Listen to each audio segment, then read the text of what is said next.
Good afternoon, everyone. Welcome to Bowdoin's first ever Celebration of Opportunity. Sadly, we remain in a virtual format, but there is light at the end of the tunnel, and we will be together in person next spring for our second Celebration of Opportunity, as well as for all other manner of Bowdoin events. Our program this afternoon will feature both live and recorded performances and remarks. And first up, here with me in Studzinski Hall, live, is an extraordinary string quartet made up of current sophomores, Charlie O'Brien and Bjorn Ludwig on violin, Ethan McClare on viola, and Jackson Scott on cello. And they'll be playing a selection from the String Quartet No. 1, Opus 49, by Dmitri Shostakovich.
Okay, that was amazing. And I hope that you all can hear the thunderous applause that's out there in the virtual world for you. Thank you guys very much for just a beautiful piece of music this afternoon and for reminding us that while so much has been lost this year, our students have still been at it. And it's this performance actually that it allows me to start off with a great example of what we're celebrating today. The meaningful opportunities that the community of Bowdoin alumni and parents, families, friends provides for our students, and then the way that our students seize those opportunities. Now, some of you may remember that this gorgeous concert hall that I'm standing in right now was once the Curtis swimming pool. And it's thanks to the generosity of our donors, this spot, Canbar Auditorium, and Studzinski Hall that contains it, were transformed into a world-class performance venue. And other donors have provided funding for student music lessons, for music department faculty and programs, for student activities like a cappella groups and dance ensembles, and for talks and performances by visiting artists and scholars. In a direct way, everything that happens in this space is only possible from the support and involvement of Bowdoin alumni, families, and friends, all of you. I'll give you another example about this engagement and its impact. About a month ago, as a number of you will remember, I put out a call to the broad Bowdoin community to help our students, particularly our graduating class of 2021, to find jobs and internships. And the response was an avalanche of offers. Literally within hours of my email, hundreds of alumni, parents, and others wrote back with practical and useful leads, including 225 jobs and internships with hiring preferences for Bowdoin students and graduates. One Bowdoin parent in Asia has now committed to hiring 9 students as paid interns this summer at the International Health Agency that he directs. This response was awesome and profoundly impactful, but to be honest, I don't think it's a surprise to any of us. Taking care of each other is what we do in the Bowdoin community, what we've been doing through the past turbulent 15 months.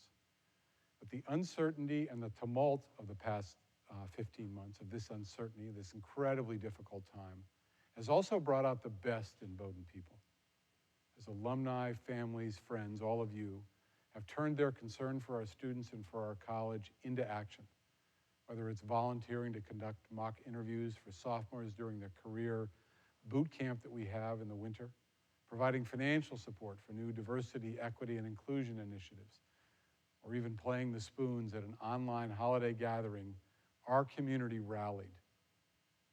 Now, central to our commitment to our students, of course, is the promise that if you earn a spot at Bowdoin, you will be able to come regardless of your family's economic situation. We do this with need-blind admission, no loan financial aid, and aid that meets the full demonstrated need of every student. This principle of access is fundamental. It defines who we are as a college, and it anchors our values as a community, and it shapes the experience of every single Bowdoin student. And our recent decision to expand our financial aid parameters, which will provide additional assistance for some of our middle-class families in particular, is another example of our commitment to these values.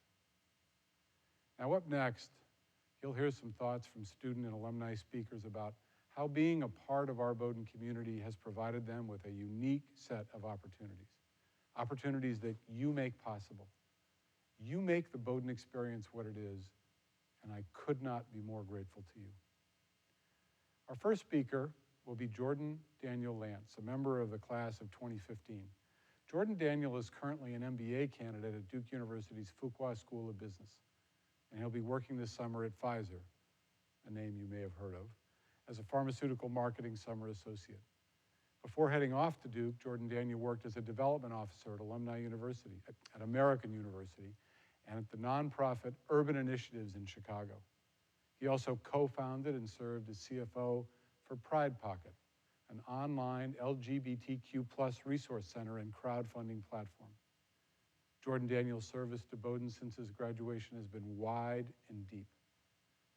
He's been an associate class agent, a host for Welcome to the City events and Bowdoin Pride events, and a volunteer for admissions and for the Common Good Grant Program, among many other roles. And in 2019, Jordan Daniel received the Young Alumni Service Award from the Alumni Council. Following Jordan Daniel will be Jenny and Joe Adu, both members of the class of 2007. Jenny is a speech-language pathologist for the Needham Public Schools in Massachusetts. She's worked in that field since earning her master's in communication sciences and disorders from the Massachusetts General Hospital Institute of Health Professions in 2011. Joe is the Director of Information Technology and Security at PathAI in Boston, a biotech firm developing AI-powered technology for improving patient outcomes. Joe's worked in the IT field ever since staffing the student help desk at Bowdoin. And before joining PathAI, he held roles at IBM, at YearUp, at Care.com, and was the Director of Technology at the Fay School in Southborough, Massachusetts. Both Jenny and Joe have been devoted volunteers for Bowdoin. Jenny serves as a member of the Bowdoin Career Advisory Network and is a volunteer for admissions through the Bravo program, and is a member of the host committee for the upcoming kickoff weekend of Leaders in All Walks of Life, 50 Years of Women at Bowdoin. Joe's a class agent, a BCAN advisor, a Bravo volunteer, and previously served as the co-chair of the AFAM 50 celebration in 2019 and as a member of the Alumni Council. And he's now a member of Bowdoin's Board of Trustees. And by the way, they just had their third child. Our final speaker will be Sanada Chintamani, I'm sorry, Sanada, I messed that up, who's a member of this year's graduating class. Sanada is a government and legal studies major and a mathematics minor from Acton, Massachusetts. She's a senior interviewer with the admissions office. She's written for the Bowdoin Review, led TEDx Bowdoin College, and worked as an alumni ambassador for the Office of Alumni Relations, and worked in Thorne Dining Hall. She spent last summer working as a summer business analyst for Ocean Spray, and before that as a marketing intern at Boston Magazine. Thank you, Jordan Daniel, Jenny, Joe, Sanada, for joining us today and for speaking about your Bowdoin experiences.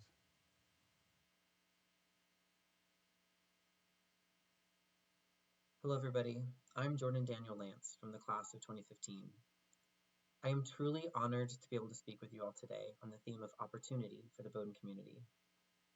This year marks 6 years since I graduated and 10 years since I first stepped foot on campus, so I've been thinking a lot recently about the opportunities Bowdoin has given me and the role that it plays in my life today. Even more so about the power it has to change our lives, as it has changed mine. I came from a small rural town in Indiana and saw Bowdoin as a pathway to grow and explore a place I had never been before. In fact, the first time I saw Bowdoin was the weekend that I moved into Winthrop Hall. It was a giant leap of faith, both in myself and in the promise of the Bowdoin experience. At the time, I knew an elite college like Bowdoin would open doors for me academically and in my professional life, but it has done so much more. Bowdoin doesn't just offer a rigorous curriculum. It offers the opportunity to reinvent the world around us through the richness of its teachings. At Bowdoin, we have the opportunity to interrogate our intellects and put our perceptions on trial. In literature classes, we can read the timeless words of the greatest authors, poets, and playwrights, some of whom are fellow alumni. In economics and government, we are pressed to examine how markets work and how legislatures can create a more equitable society. In the sciences, we discover truths about the world and humbly recognize how much we do not yet know. If I could boil the learning opportunities of Bowdoin down to one thing, it would be the opportunity to bravely admit we don't know everything. And thus, we become lifelong learners. One of the things I didn't realize Bowdoin would offer is the opportunity to connect with Maine through the exploration of its expansive environment. Coming from a farm town in the middle of the country, I had never really seen a mountain or an ocean or really even been camping. Yet, through the outing club, I hiked mountains I had never heard of, slept in unincorporated towns, and found myself racing down a roaring rapid, feeling both invigorated and scared out of my mind. I'll never forget going to the Coastal Studies Center as a junior and jumping into the ocean for the very first time. I can still recall the taste of the salt on my lips and the sting in my eye. Bowdoin also creates the opportunity to build connections to people who will care for you for the rest of your life. Whenever I moved to a new city, Bowdoin people were the first to welcome me. And when I chose to fulfill that promise of lifelong learning and come to Duke for business school, it was Bowdoin alumni from Duke who championed me through the application process. It was also a Bowdoin alum who helped me secure my upcoming MBA internship. On a personal note, Bowdoin offers the opportunity to build friendships that last a lifetime. The friends of mine from school are everything to me. They are my heartbeats that keep me going when stress feels too strong and celebrate with me through life's fortuitous turns. The opportunity to go from classmates to friends to chosen family is precious and a cornerstone of the Bowdoin community. Truly, these opportunities that lie within Bowdoin are unmistakably powerful. Yet, it is not worth our time to wax poetic about the power of an elite institution. An institution is merely a charter on a piece of paper, or the brick and mortar holding up Massachusetts Hall. Now, more than ever in our virtual world, where members of the Bowdoin community are connecting in many disparate realms, cities, countries, and time zones, we as a Bowdoin community need to remember that the power of Bowdoin lies beyond the gates of campus. It's not in the classrooms of Hubbard or Adams. It's not on the field hockey pitch or the tennis courts. It's not even in our beloved pines that have adorned our campus for years. The power of Bowdoin's opportunities lies within you. Everything that Bowdoin is and can be is because of you. If I could do anything over again, I would reimagine the way I thought of Bowdoin from the beginning. I thought Bowdoin was a golden ticket, a key to a better life. In reality, it's a partner. It's a support. The beauty of Bowdoin is that it provides opportunities, and it's up to us to throw ourselves into them, to become vulnerable, to do what scares us, and to allow it to change our lives. The confluence of Bowdoin's opportunities and our ability to fully realize them is the true power of the Bowdoin experience. Whether you're a student, staff, faculty, alum, or donor, I am thankful to share the opportunities of the Bowdoin community with you. Thank you.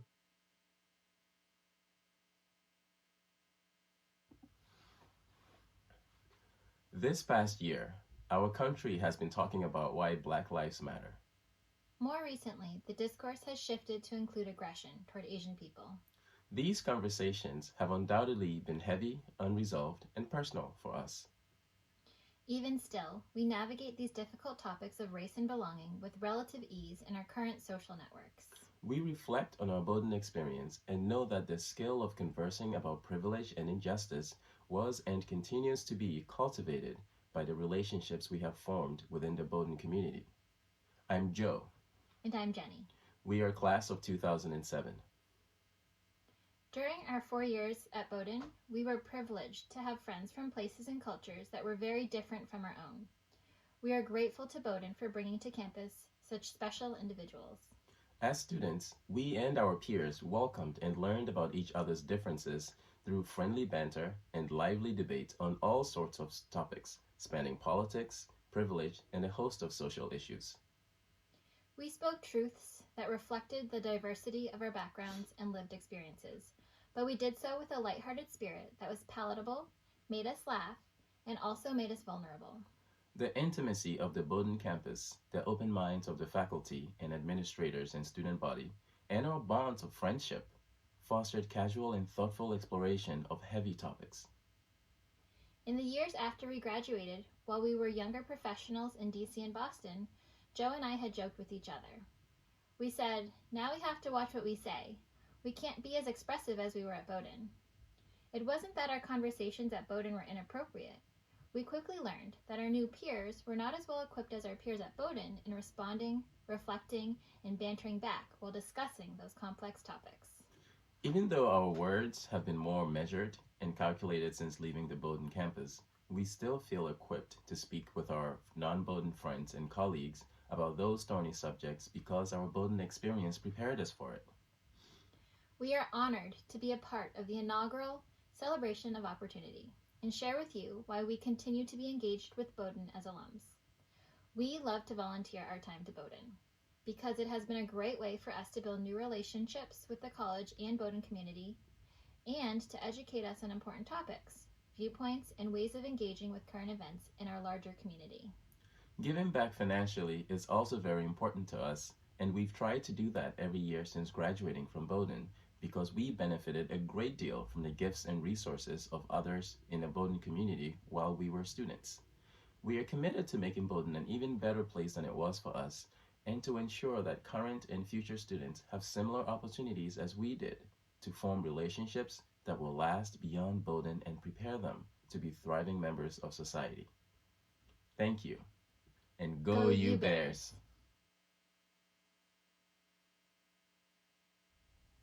Hi, my name is Sananda Chintamani, and I'm a senior at Bowdoin. A little about me. I'm from Acton, Massachusetts. I'm majoring in government and legal studies with a minor in math, and in just a few weeks, I'll be graduating from Bowdoin College. Last weekend, we had one of those rare Maine weekends when the weather was consistently beautiful for 2 full days. My friends and I ate our meals outside, played ping pong and pool and air hockey in the newly redone game room in Smith Union, went for runs through the woods of the Brunswick Commons, and read on the quad with Hubbard Hall as our backdrop. On that Sunday afternoon, as the clouds began to set in and the temperature dipped from the low 70s to the high 40s as it so often does in the spring, I couldn't help but think about what an idyllic weekend I'd just had, and how lucky I was to have these experiences with my favorite people in my favorite place. When I arrived on campus in late August of 2017, the college experience seemed daunting, but I explored all parts of the Bowdoin experience that first semester, from my classes to outing club trips to new clubs to college house parties. I got to meet people on my orientation trip, my first year floor, and my first year seminar, and my best friends to this day are people I met on that floor and in that seminar. I joined a campus publication, the Bowdoin Review, and I helped plan a TED Talks event with TEDx Bowdoin College. I learned that I did not like economics or art history, and I found that Thorne was my preferred dining hall. My sophomore year, I lived in Quinby, a college house, and deciding to live there was probably the best decision I've made at Bowdoin. That was also the year I took global media and politics with Professor Henry Lawrence, and I discovered my interest in political science, leading me to declare my government major, while I rediscovered my love for math and made it my minor. I continued to branch out in my coursework, taking classes like cancer biology, drawing, the history of Western classical music, and contemporary American education, and I began working for the alumni office. And I reignited past passions. I hadn't played the piano much since high school, so I started taking lessons again. My junior year, I had the opportunity to study abroad in Copenhagen, and although my semester abroad was cut short due to COVID, I was grateful to have the opportunity to take this Bowdoin spirit of curiosity with me to a completely new environment. Over these 3 years, I fell in love with Maine, with its rocky coasts and lobster rolls and mountain views. So my senior fall, in a semester that was strange in so many ways, with my classes online and with COVID only getting worse, 4 of my friends and I decided to rent a house in Wiscasset for the semester, just 25 minutes up the coast from Brunswick. We took weekend trips to Sewell Pond and Popham Beach and Acadia National Park, and we continued to take classes that were just as great virtually as they would have been in person, thanks to our amazing professors. Now, in my final semester, I get to be back on campus, and I'm grateful for every second I get here in my favorite place in the world. Perhaps the most meaningful activity I've been involved in at Bowdoin is the admissions office, where I've been a tour guide, an information session assistant, and, most recently, a senior interviewer. This past fall, in our remote semester, I got to stay connected to Bowdoin through my virtual interviews with prospective students.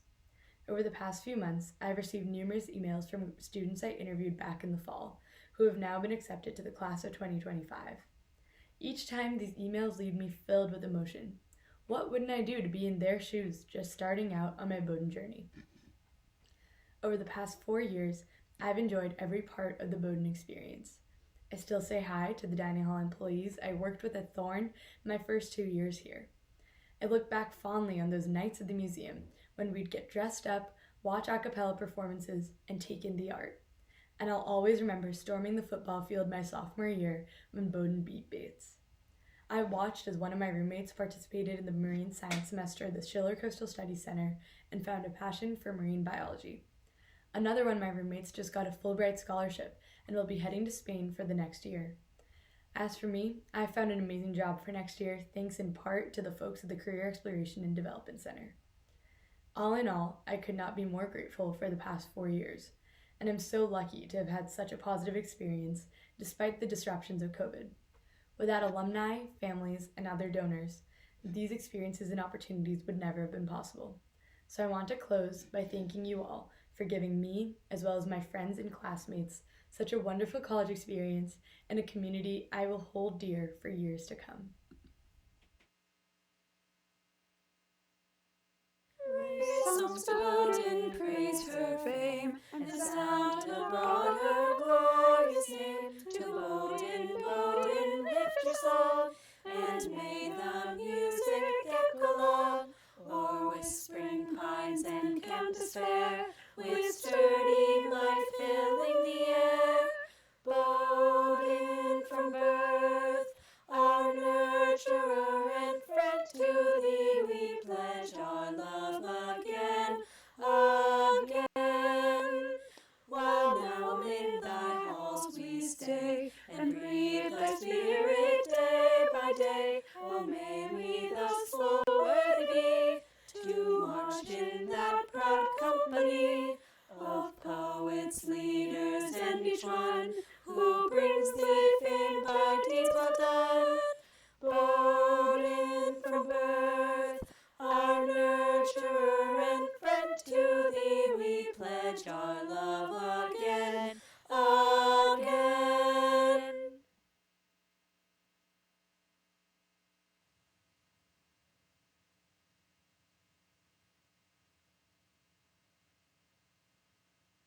Sanada,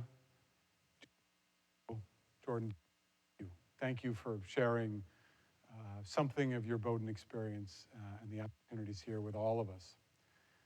And to everyone, thank you for joining us this afternoon.